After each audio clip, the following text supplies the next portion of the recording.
আবারও বিপিএলে দেখা যাবে শাকিব খানকে। এবার আবারও ঢাকা ক্যাপিটালসের অন্যতম মালিক তিনি। গুঞ্জন উঠেছিল দলটি থেকে দূরে সরে যাচ্ছেন তিনি, তবে দলের বিশেষ এক সূত্র নিশ্চিত করেছে ঢাকা ক্যাপিটালসের অন্যতম মালিক শাকিব খান নিজেই। সেক্ষেত্রে 5 বছরের জন্য দল কিনেছে তার ফ্রাঞ্চাইজি চ্যাম্পিয়ন স্পোর্টস। আরো শুনুন প্রতিবেদনে। বাংলাদেশ প্রিমিয়ার লিগের বিপিএল এর আসন্ন 12তম আসরে আবারও দেখা যাবে ঢাকায় চলচ্চিত্রের মেগাস্টার শাকিব খানকে।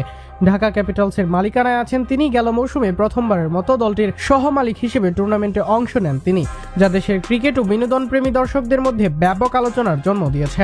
গ্যালারিতে শাকিবের উপস্থিতি যে সময় স্টেডিয়ামের উচ্ছ্বাসকে অন্য মাত্রায় নিয়ে যায়। যদিও ঢাকা ক্যাপিটাল শেষ পর্যন্ত শিরোপা জিততে পারেনি, তবুও পুরো আসর জুড়েই আলোচনার কেন্দ্রবিন্দুতে ছিলেন এই সুপারস্টার। সূত্র নিশ্চিত করছে এবারও ঢাকা ক্যাপিটালসের মালিকানায় থাকবে শাকিব খানের প্রতিষ্ঠান চ্যাম্পিয়ন্স স্পোর্টস। একই সূত্র স্পোর্টস টাইমসকে জানিয়েছে প্রতিষ্ঠানটির 20% মালিকানা শাকিব খানের হাতে, যা তাকে ফ্র্যাঞ্চাইজিটির অন্যতম মুখ্য অংশীদার করে তুলেছে।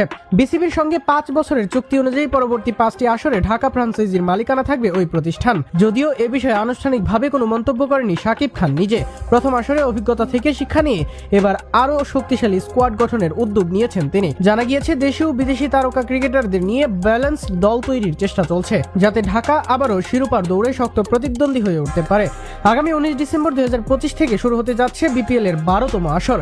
এবারে অংশ নিচ্ছে 5টি ফ্র্যাঞ্চাইজি, ঢাকা, রংপুর, চট্টগ্রাম, রাজশাহী ও সিলেট। বাদ পড়ছে খুলনা ও বরিশাল। প্লেয়ার্স ড্রাফট অনুষ্ঠিত হবে 17 নভেম্বর, আর টুর্নামেন্টের ফাইনাল নির্ধারিত 16 জানুয়ারি 2026 তারিখ। বর্তমানে দলগুলোর মালিকানায় Dhaka champion sports, Rangpur Togi sports, Chattogram triangle services, Rajshahi Nabil group এবং সিলেট ক্রিকেট উইথ সামি।